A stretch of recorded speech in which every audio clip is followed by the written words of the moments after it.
Welcome to the new video of Geography Learning Corner. So today we discuss about air erosion and its deposition and its landform. Okay. So let's start the video. Okay. তো ভিডিওটি শুরু করার আগে তোমার যদি ভিডিওটি ভালো লেগে থাকে তাহলে লাইক করবেন এবং চ্যানেলটিকে সাবস্ক্রাইব করে বেল আইকনটি অন করে দেবেন এবং তোমার সমস্ত বন্ধুদের সঙ্গে ভিডিওটি শেয়ার করে দেবে। সুতরাং আজকের ভিডিওটি শুরু করা যাক।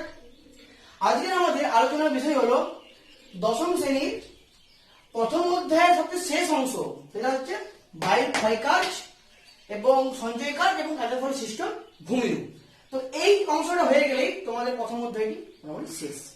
ওকে, তো এই বায়ুর ক্ষয়কার্য আর সঞ্চয় কার্য থেকে বিভিন্ন ধরনের 2 নম্বর টিকা বা 3 নম্বর টিকা বা 5 নম্বরের কোশ্চেন পড়তে পারে পরীক্ষায়। তো শুরু করে তো প্রথমে কি বায়ু, আমি আগের দিন বায়ু সম্বন্ধে তোমাদের বলেছিলাম। কি বলেছিলাম না, বায়ু আমাদের যখন এক স্থান থেকে অন্য স্থানে বয়ে যায় তখন বায়ু নদী হিমবাহের মতনই 3 প্রকার পদ্ধতিতে ক্ষয় করে, 3 প্রকার পদ্ধতিতে বহন করে এবং সেভাবে সঞ্চয় করে। ওকে, তো বায়ু যখন কোন স্থান থেকে বাহিত হয় তখন কোন স্থানের বালিকে উড়িয়ে নিয়ে যখন বাহিত হয় তখন অপর কোন শিলাখণ্ডের সঙ্গে সেই বালি পাথর চূর্ণ গুলো অপর কোন ভূমিরূপের সঙ্গে ধাক্কা থেকে সেই ভূমিরূপকে কি করে পরিবর্তন করে দেয়। ওকে, তো তাহলে আমরা শুরু করছি বায়ুর ক্ষয়কার্য। তো বায়ু সাধারণত অপসারণ, অবঘর্ষ এবং ঘর্ষণ এই 3 প্রক্রিয়ার মাধ্যমে ক্ষয়কার্যের ফলে প্রায় 5 রকমের ভূমিরূপ গড়ে তোলে। 5 রকমের ভূমিরূপ প্রথম কি অপসারণ গর্ত বা ডিপ্রেশন হলো। মানেটা কি, বায়ু কোন স্থানে প্রবাহিত হওয়ার সময় সেখানে স্থানে ধুলো, বালি, পাথর চূর্ণ, বিভিন্ন ধরনের শিলা চূর্ণকে কি উড়িয়ে নিয়ে প্রবাহিত হয়। যখন কোন স্থান থেকে বায়ু এভাবে উড়িয়ে নিয়ে প্রবাহিত হয় তখন সেই মরুভূমি অঞ্চলে একটা বড় গর্তের সৃষ্টি হয়। কোন স্থান থেকে বালি উড়িয়ে নিয়ে কি হবে, সেখানে গর্তের সৃষ্টি হবে। এবং যখন সেখানে গর্তের সৃষ্টি হয় তখন এই গর্তটাকে বলা হয় ডিপ্রেশন হলো বা অপসারণ গর্ত বা ব্লো আউট। ওকে, ভারতে রাজস্থানে একে বলা হয় ধান। ওকে, এছাড়া একটা অপসারণ গর্ত উদাহরণ কি তোমরা, সুন্দর উদাহরণ, হ্যাঁ একটা অপসারণ গর্ত সুন্দর একটা উদাহরণ হলো সাধারণত সাহারা, যা আমাদের সাহারা মরুভূমি আছে। তো ওই আফ্রিকা অঞ্চলেরই মিশরের কাতারা, কি কথা বলে মিশরের কাতারা হলো অপসারণ গর্তের সুন্দর উদাহরণ। তো অপসারণের গর্তের ফলে একটা সুন্দর না ভূমিরূপ সৃষ্টি হয়। কারণ তো মরুভূমিতে গেলে তোমরা এই ভূমিরূপটা দেখতে পাবে, যেটা কি মরুদ্যান। মরুদ্যান মানে কি না, কি করে সৃষ্টি হয় না, মরুভূমি অঞ্চলে সাধারণত জলাশয় থাকে, তাকে বলা হয় মরুদ্যান। কিভাবে সৃষ্টি হয় না, বায়ু কোন স্থানে ক্ষয়কার্যের মাধ্যমে অপসারণ গর্ত সৃষ্টি হয় এবং অপসারণ গর্তটা কি প্রচন্ড পরিমাণে গভীর হয়ে যদি মাটির তলায় যে ভৌম জলটাকে অতটা পর্যন্ত গভীর হয়, ভৌম জলস্তর পর্যন্ত গভীর হয়, তাহলে ভৌম জলস্তরটা কি আছে এই গর্তের মধ্যে দিয়ে উঠে এসে সেই স্থানে জমা হয়। তার ফলে মরুভূমির মাঝের যে জলাশয় সৃষ্টি হয় সেটা হচ্ছে মরুদ্যান। তাহলে মরুদ্যান কার ফলে সৃষ্টি হয়, অপসারণ গর্তের ফলে সৃষ্টি হয়। ওকে, অপসারণ কার্যের মাধ্যমে ভৌম জলস্তর পর্যন্ত খাল করে বা গর্ত করে সেই জলটা উপর উঠে এসে অপসারণ গর্ত সৃষ্টি করে। আচ্ছা, তাহলে আমাদের অপসারণ গর্ত হয়ে গেল। এবারে আমরা গৌর বা গারা। গৌর কি না, কোন একটা যে কোনো একটা মরুভূমি অঞ্চলে কোন একটা বড় শিলাখণ্ড অবস্থান করছে, তো অবস্থান করতে করতে কি হয়, বায়ু যখন প্রবাহিত হয় তখন বায়ু বিভিন্ন ধরনের টুকরো, বায়ুর টুকরো, পাথর টুকরো দিয়ে উড়ে প্রবাহিত। তো প্রবাহিত হওয়ার সময় কি হয় না, ওই বড় শিলাখণ্ডটা কি হয়, কঠিন কোমল শিলা গঠিত হয়। তো কঠিন শিলা ক্ষয়প্রাপ্ত হয় এবং কোমল শিলা বেশি ক্ষয়প্রাপ্ত হয়। তারপরে কি হয়, যদি এই ভূখণ্ডটা এরকম ভাবে থাকে তাহলে বায়ু এইভাবে ক্ষয় করতে এইটাকে এই শিলাখণ্ডটাকে কি করে ব্যাঙের ছাতার মতন একটা ভূমি সৃষ্টি করে, ব্যাঙের ছাতার মতন ভূমি সৃষ্টি করে, বা এরকম না সৃষ্টি করে, অনেক সময় এরকমও সৃষ্টি করে। একে বলা হয় কি গৌর বা গারা। ওকে, সাহারা মরুভূমিতে একাধিক গৌর বা গারা দেখতে পাওয়া যায়, সাহারা মরুভূমিতে প্রচুর দেখতে পাওয়া যায়। ওকে, এবার গৌর গারা কি আছে, যুগেন কি না, যুগেন হচ্ছে সাধারণত কোন একটা ভূমিরূপে বা কোন একটা মরুভূমি অঞ্চল ভূমিরূপে যদি কঠিন আর কোমল শিলা পাশাপাশি আনুভূমিক মানে প্যারালালি অবস্থান করে, তারা বায়ুর ক্ষয়কার্যের মাধ্যমে সেই আনুভূমিক কঠিন এবং কোমল শিলা ক্ষয়প্রাপ্ত হয়ে সাধারণত কঠিন শিলা ক্ষয়প্রাপ্ত হবে এবং কোমল শিলা কি বেশি ক্ষয়প্রাপ্ত হবে। এরপরে এই কঠিন শিলা এবং কোমল শিলা ক্ষয়প্রাপ্ত হয়ে যে মালভূমি অঞ্চলে সৃষ্টি করে তাকে বলা হয় কি জুইগেন। মালভূমি অঞ্চল সৃষ্টি করে সাধারণত বায়ুর অববর্ষ প্রক্রিয়ার মাধ্যমে এই জুইগেন সৃষ্টি হয়। সাধারণত যে কোনো একটা ভূমিরূপে তাহলে এরকম ভাবে একটা খন্ড অবস্থান করে মালভূমি এবং তলটা কি এখানটা কি কোমল শিলা বলে ক্ষয় পেয়ে যায় আর এটা কি কঠিন শিলা বলে উঁচু হয়ে অবস্থান করে, একে বলা হয় জুইগেন। আর তারপরে 4 নম্বর কি ইয়ারদাং। ইয়ারদাং কি না একই রকম প্রক্রিয়া কিন্তু একটু উল্টো। জিনিসটা কি না কোন একটা ভূমিরূপের মধ্যে যদি কঠিন আর কোমল শিলা কি হবে থাকবে উলম্ব হবে, আগেরটা কি ছিল জুইগেনের ক্ষেত্রে আনুভূমিক হবে, ইয়ারদাং এ থাকবে উলম্ব ভাবে থাকলে বায়ু ক্ষয় কার্যের মাধ্যমে সেটা ক্ষয় পেয়ে যদি শৈলশিলার মতো ভূমিরূপ সৃষ্টি করে উঁচু শৈলশিলা তখন তাকে বলা হয় ইয়ারদাং। তাহলে জুইগেন ইয়ারদাং বিষয়টা ক্লিয়ার হয়েছে। জুইগেন হবে আনুভূমিক, এটা হবে উলম্ব। বায়ুর অপঘর্ষ প্রক্রিয়া হবে, বায়ু ঘর্ষণ প্রক্রিয়া হবে। এটা সাধারণত বিস্তীর্ণ অঞ্চলগুলো হবে, এটা উঁচু হবে। কোথায় দেখতে পাওয়া যায় না জুইগেন দেখতে পাওয়া যায় সাধারণত সাহারা মরুভূমি বা আমাদের যে সমস্ত আমেরিকার যে সোনেরা মরুভূমি সেখানে দেখতে পাওয়া যায় জুইগেন। এবং ইয়ারদাং দেখতে পাওয়া যায় কোথায় না ইয়ারদাং দেখতে পাওয়া যায় সাহারা মরুভূমির যে টিবেট মালভূমি আছে সেই টিবেট মালভূমির ইয়ারদাং প্রচুর পরিমাণে দেখতে পাওয়া যায়। ওকে, এবারে আমরা লাস্ট বায়ুর ক্ষয়কার্য বলে সৃষ্ট ভূমিরূপ আসবো, যেটা হচ্ছে কি ইনসেলবার্জ। ইনসেলবার্জ নামটা আমরা শুনেছি। নদী যেমন তার ক্ষয় প্রক্রিয়ার শেষ পর্যায়ে যেমন কি মোনাটানক সৃষ্টি করে, বায়ু তেমনি তার ক্ষয় কার্যের শেষ পর্যায়ে কি সৃষ্টি করে ইনসেলবার্জ। ইনসেলবার্জ অর্থ কি দ্বীপ শৈল। দ্বীপ শৈল বিজ্ঞানী এস প্রসাদ সর্বপ্রথম এই ইনসেলবার্জের নামকরণ করে। ইনসেলবার্জ রূপে জিনিসটা কি না বায়ু যখন কোনো শিলা ক্ষয় করে তো ক্ষয় করতে কঠিন শিলা কম ক্ষয়প্রাপ্ত হয়, সেখানে কঠিন শিলা উঁচু হয়ে অবস্থান করে। তো মরুভূমিতে এরকম অনেক উঁচু উঁচু টিলা দেখতে পাওয়া যায়, এই উঁচু উঁচু টিলাগুলোকে বলা হয় ইনসেলবার্জ। ওকে, এবার ইনসেলবার্জ যদি আরো বায়ুর ফলে আরো ক্ষয় ছোট হয়, এই ইনসেলবার্জ গুলি যেরকম থাকে পরবর্তীকালে ক্ষয় পেয়ে আরো ছোট হয়। এই ইনসেলবার্জ যখন ক্ষয় পেয়ে আরো ছোট হয় তখন তাকে বলে টর। ওকে, আর ইনসেলবার্জ গুলি যখন কি গম্বুজের মতো অবস্থান করে গম্বুজের মতো অবস্থান করে তখন এই ইনসেলবার্জ গুলোকে বলা হয় বর্নহার্ড। এই টার্মগুলো কিন্তু তোমরা মনে রাখবে। ওকে, আচ্ছা, এবার ইনসেলবার্জ সম্বন্ধে আমরা জানলাম, ইনসেলবার্জ কে আবিষ্কার করেন, তার বিভিন্ন প্রক্রিয়াগুলো ভাগগুলো সম্বন্ধে আমরা জানলাম। তাহলে বায়ু ক্ষয়কার্যের মাধ্যমে এই 5 রকম ভূমিরূপ সৃষ্টি করে: অপসারণ গর্ত, গৌর বা গারা, যুগে, ইয়ারদাং আর ইনসেলবার্জ। আচ্ছা, তো বায়ু এই সমস্ত প্রক্রিয়া ক্ষয় করে। এবারে আসছি বায়ুর আমি সঞ্চয় কার্য।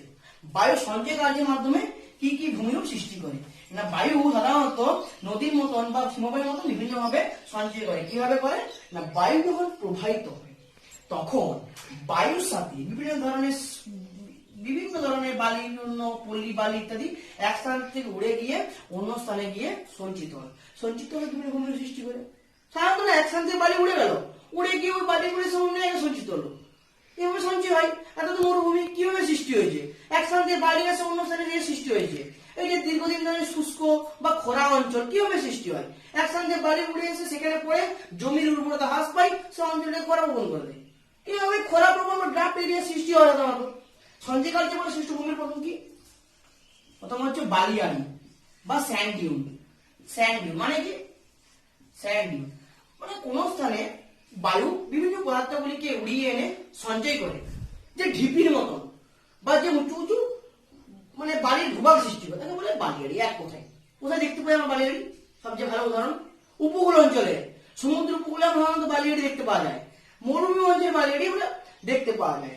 ওকে, তো বালিয়াড়ি বুঝতে পারলাম না বায়ু বালিগুলিকে উড়িয়ে এনে কোন স্থানে সঞ্চিত করে যে উঁচু বালির ঢিপি সৃষ্টি করবে তাকে বলা হয় বালিয়াড়ি। আচ্ছা, বালিয়াড়ি কেরালা উপকূলে বালিয়াড়ি সৃষ্টি হবে। তো কেরালা উপকূলে বালিয়াড়ি সৃষ্টি হয় তাকে বলা হয় কি টেরিস। এবং ভারতের রাজস্থান অঞ্চলে এই বালিয়াড়ি সাধারণত কি বালিয়াড়ি কি হয় এক জায়গায় স্থির থাকে না, বালিয়াড়ি কি হয় এক জায়গায় স্থির থাকে বালিয়াড়ি। আবার হাওয়ার পরে বালিয়াড়ি কি হলো এখান থেকে আবার বায়ুগুলো বয়ে এখানে বালিয়াড়ি সৃষ্টি করলো, আবার বায়ুগুলো এখান থেকে উড়িয়ে বয়ে নিয়ে এখানে বালিয়াড়ি সৃষ্টি করলো। তাহলে বালিয়াড়ি কি ক্রমশ কি হচ্ছে এগোচ্ছে। তো রাজস্থানে এরকম চলন্ত বালিয়াড়িকে বলা হয় কি বলে ধ্রিয়ান। আচ্ছা, বালিয়াড়ির সময় ধারণা ক্লিয়ার হলো। বালিয়াড়ি তিনটা অংশ, চারটি। একটা আছে তার মস্তক অংশ মানে মাথার দিকের অংশ, একটা হচ্ছে পুচ্ছ অংশ ছেলের দিকের অংশ, একটা হচ্ছে পার্শ্ববর্তী অংশ, একটা হচ্ছে তার অগ্রবর্তী অংশ সামনের ভাগে অংশ। এরপর বালিয়াড়িকে আমরা দুভাগে ভাগ করতে পারি, একটা হচ্ছে বারখান বা তির্যক বালিয়াড়ি, আর একটা হচ্ছে অনুদৈর্ঘ্য বালিয়াড়ি বা শিব বালিয়াড়ি। ওকে, বারখান বা তির্যক বালিয়াড়ি কি? তির্যক বালিয়াড়ি কি নামে বুঝতে পারছি, যে বালিয়াড়ি সাধারণত আড়াআড়ি ভাবে সৃষ্টি হবে তাকে বলা হয় তির্যক বালিয়াড়ি। এবং ওই বালিয়াড়িটি আড়াআড়ি ভাবে সৃষ্টি হয়ে যদি অর্ধচন্দ্রাকার মানে এরকম যদি সৃষ্টি হয়, এরকম কি অর্ধচন্দ্রাকার, তখন সেই তির্যক বালিয়াড়িকে বলবো আমরা কি? বারখান। বারখান মানে কি?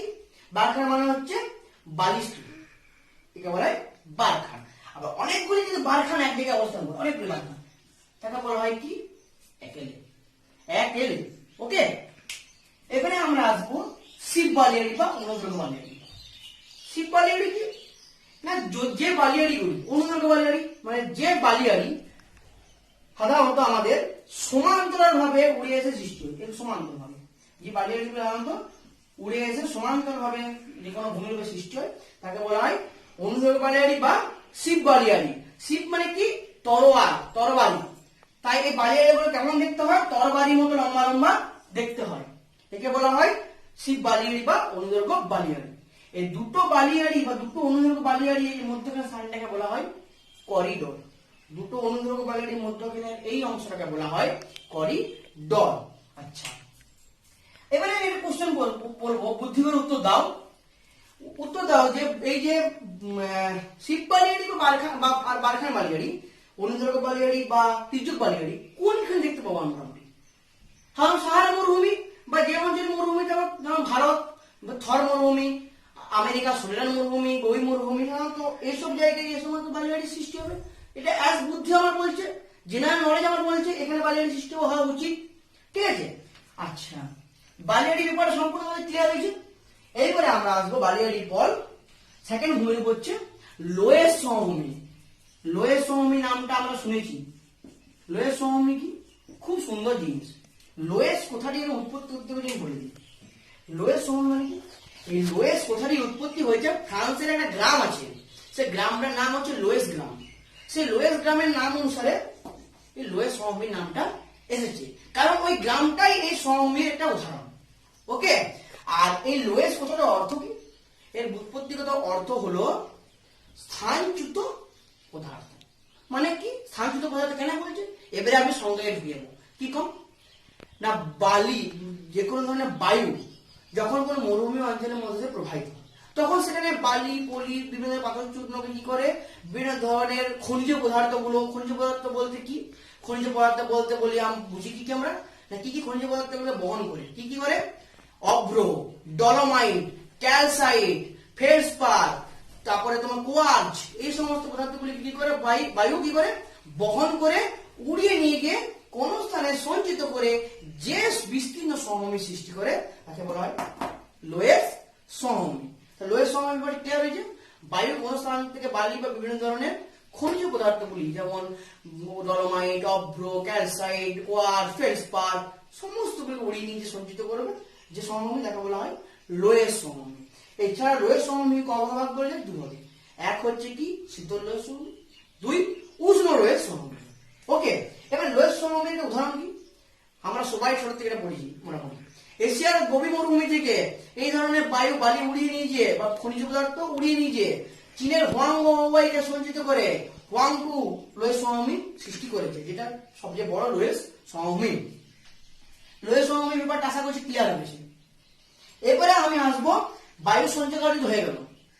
এইবারে বায়ু সঞ্চয়কার্যের পর, এই দুটো সঞ্চয়কার্যের পর বায়ু কি করে? জলধারা বায়ু মিলিত ভাবে কিছু কাজ করে। কি বললাম? বায়ু এবং জলধারা মিলিত ভাবে কিছু ক্ষয় বা সঞ্চয় করে। বায়ু জলধারা মিলিত ভাবে করবে। তো তোমাদের মধ্যে একটা প্রশ্ন আসতেই পারে যে বায়ুর সঙ্গে জলধারা সম্পর্ক কি? বায়ু যেখানে কাজ করে সেখানে মরুভূমি, সেখানে জল কোথা থেকে আসবে? হ্যাঁ, আসবে। মাঝে মাঝে মরুভূমিতে বৃষ্টিপাত হয়। মরুভূমিতে কত বৃষ্টিপাত হয়? 25 সেন্টিমিটার, এরকম লেস দেন 25 সেন্টিমিটার বৃষ্টিপাত হয়। কিন্তু মাঝে মাঝে মরুভূমি অঞ্চলে প্রচুর বৃষ্টিপাত হয়। এত বৃষ্টিপাত হয় যে সেখানে বন্যার সৃষ্টি হয়েছে, একে বলা হয় মরুভূমির অতি বন্যা, আমরা সবাই জানি। এই বায়ু এবং জলধারার মিলিত কাজের মাধ্যমে সাধারণত মরুভূমি এবং ওই অঞ্চল জুড়ে 4টি ভূমিরূপের সৃষ্টি হয়। 4টি কি কি? 1 ওয়াদি, ওয়াদি ইংলিশে দিলাম ওয়াদি। ওয়াদি কি? কি হয় ওয়াদি কথার অর্থ আমি জেনে দিতে পারি। এটা একটা আরবি শব্দ। আরবি শব্দ ওয়াদি কথার অর্থ কি? শুষ্ক উপত্যকা, ড্রাই ভ্যালি। মানে কি? কোন মরুভূমি অঞ্চলের মধ্য দিয়ে প্রায় অনেক আগে একটা নদী প্রবাহিত হতো, কিন্তু বর্তমানে শুষ্কতার কারণে নদীটি শুকিয়ে গেছে। শুকিয়ে যাওয়ার পরও সে নদী খাতটা থাকবে, সে শুষ্ক নদী খাতকে বলা হয় ওয়াদি। তাহলে এক কথা কি? মরুভূমি অঞ্চলের মধ্যে দিয়ে পূর্বে প্রবাহিত কোন নদী বর্তমানে শুকিয়ে গিয়ে যে শুষ্ক নদী উপত্যকা তাকে বলা হয় ওয়াদি। ওকে, এবারে ওয়াদি ব্যাপারটা আমার সবাই ক্লিয়ার হলো। ওয়াদি, ওয়াদি জিনিসটা কি? ওয়াদি আমাদের যে ভারতবর্ষের রাজস্থানে ওয়াদিগুলোকে কি নামে রাখা হয় জানো? নালা, নালা বলে। এবারে বায়ু এবং জলধারা মিলিত কাজের ফলে সৃষ্ট 2 নম্বর ভূমিরূপ কি? পেডিমেন্ট। পেডিমেন্ট নামটা তোমরা শুনেছো। পেডিমেন্টে 2টো ভাগ, পেডিমেন্ট। পেডি কথার অর্থ হলো পাদদেশ, আর মেন্ট কথার অর্থ হলো পর্বত। পর্বত পাদদেশ, মরুভূমি অঞ্চল পর্বত উঠতে গেল, মানে উঁচু ভূভাগ বা উঁচু যে কোনো ধরনের পাহাড়কে বলা হচ্ছে এখানে পর্বত, এক কথায়। আচ্ছা, কি জিনিসটা কি না?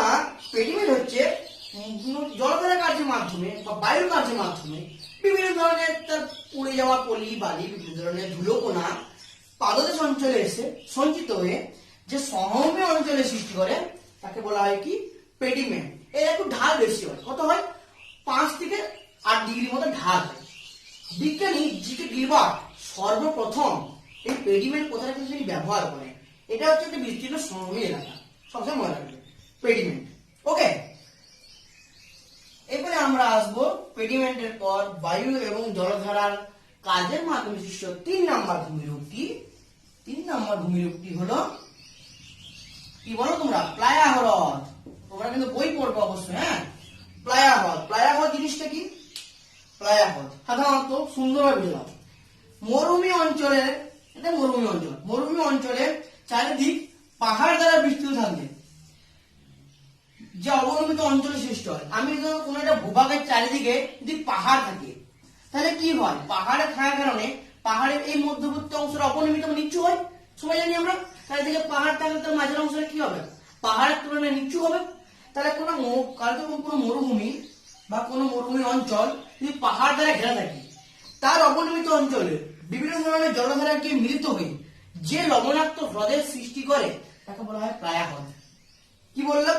কোন মরুভূমি অঞ্চল পাহাড় দ্বারা ঘেরা থাকলে তার অবনমিত অংশে বিভিন্ন ধরনের জলধারা বয়ে গিয়ে সঞ্চিত হয়ে যে লবণাক্ত হ্রদের সৃষ্টি করে তাকে বলা হয় প্লায়া।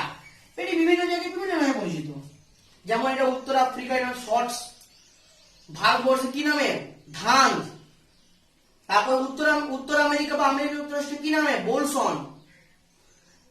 দক্ষিণ আফ্রিকা এবং অস্ট্রেলিয়ায় কি নামে পরিচিত? প্যান ইত্যাদি নামে পরিচিত। ওকে, এই প্লায়া হ্রদ মানে কি? লবণাক্ত জলের হ্রদ। ঠিক আছে, এটা লবণাক্ত জলের হ্রদকে বলা হয় প্লায়া। প্লায়া অঞ্চলে কি সৃষ্টি হতে পারে সাধারণত? কেন্দ্রমুখী জলমুখী, কেন্দ্রমুখী জল নির্গম প্রণালী। মানে যেহেতু পাহাড় আর মাঝে অবনমিত অঞ্চল, সেহেতু চারিদিক থেকে জল এসে এক জায়গায় মিশবে, তাই এটা কেন্দ্রমুখী জল নির্গম প্রণালী। আচ্ছা, একটা প্লায়ার উদাহরণ দাও তোমরা। আমি বলছি প্লায়ার উদাহরণ হচ্ছে, সবচেয়ে বড় প্লায়া কোথায় আছে? মার্কিন যুক্তরাষ্ট্রের লা প্লায়া হচ্ছে বড় প্লায়া হলে উদাহরণ। ঠিক আছে, আবার এই প্লায়া অঞ্চল একটা গুরুত্বপূর্ণ বায়ুর ক্ষয়কার্যের, বায়ুকে ক্ষয় করে, তাই ক্ষয়কার্যের শেষ সীমা হচ্ছে প্লায়া হ্রদ। নদীর ক্ষয়চক্রের যদি শেষ সীমা সমুদ্র হয়, তাহলে বায়ুর ক্ষয়চক্রের শেষ সীমা কি? প্লায়া হ্রদ। ওকে, এবারে বায়ু, নদী এবং বা জলধারা বা বায়ুর মিলিত কার্যের ফলে সৃষ্ট শেষ এবং চতুর্থ ভূমিরূপ কি? বাজাদা। বাজাদা, বাজাদা কি? বাজাদা স্পেনীয় শব্দ। বাজাদা কথার অর্থ হলো ঢাল, স্লোপ। না কি হয় না, বায়ু দ্বারা বাহিত বিভিন্ন ধরনের পদার্থ, বিভিন্ন ধরনের বালি চূর্ণ, বিভিন্ন ধরনের পলিচূর্ণ কোন স্থানে সঞ্চিত হয় যে ঢালু সমভূমি সৃষ্টি করে, তাকে বলা হয় কি বাজাদা। এই ঢাল কত থাকে, ঢালু বললাম, তুমি ঢাল থাকবে, ঢালু বাজাদা মানে ঢালু, বাজাদা মানে ঢালু, ঢাল তাহলে কি ঢালু সমাবেশ সৃষ্টি করবে। আর ঢালু মানে কোন থাকবে, কোন কত থাকবে, সাধারণত 8 থেকে 10 ডিগ্রির মতো কোন থাকবে।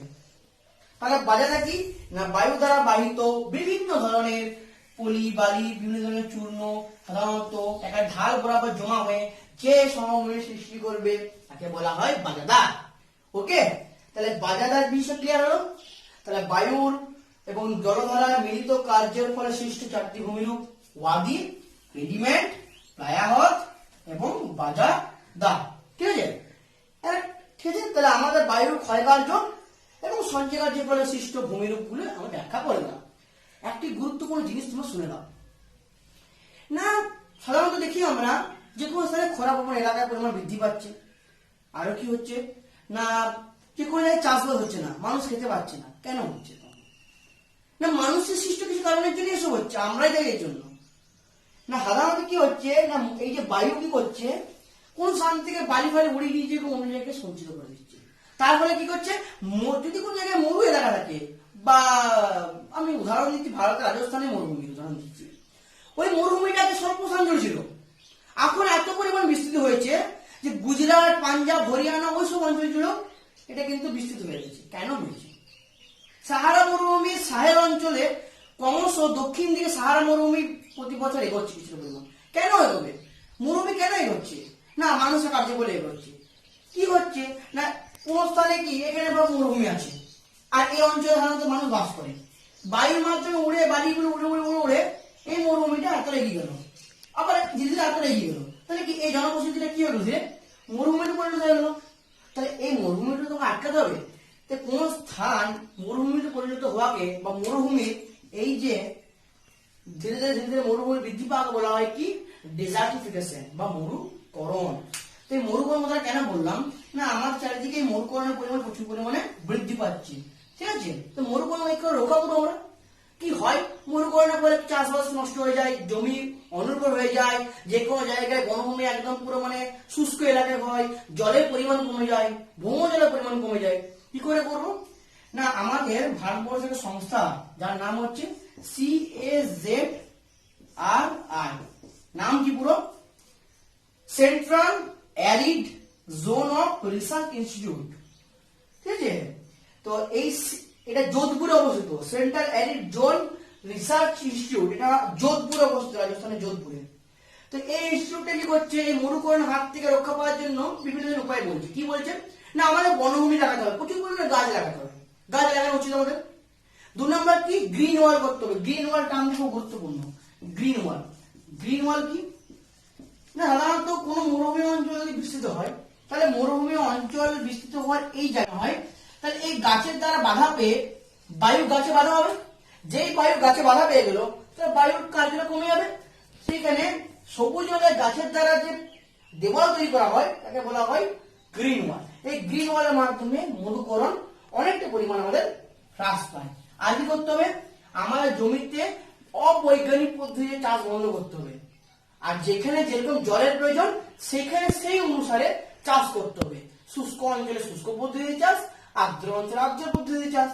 ওকে, আর কি উন্মুক্ত জমিতে অবাধ্য পশুচারণ, মানে যেখানে সেখানে আমি গরু ভেড়া চড়ালাম হবে না। তাহলে কি হবে, তারা যখন মাটিতে ঘাস কামড়াবে খাবে, তো মাটিটা কি উর্বর, মানে মাটিটা কি আলগা হবে, আলগা হয়ে কি হবে, সেখানটা ক্ষয় পাবে, তার ফলে কি হবে, এই মরুকরণের পরিমাণ বৃদ্ধি হবে। তাই আমাদের অনিয়ন্ত্রিত পশুচারণও বন্ধ করতে হবে। তো আমাদের সবাইকে এই মরুকরণ রক্ষার জন্য আমাদের এগিয়ে আসতে হবে। ঠিক আছে, তো বায়ু ক্ষয়কার্য সঞ্চয় কার্য শেষ, তোমাদের 10ম শ্রেণীর মাধ্যমিকের প্রথম অধ্যায় শেষ। ওকে, তোমরা নিশ্চিন্তে বইগুলো পড়ো। ঠিক আছে, তো আজকে ভিডিও আমি এখানে শেষ করছি।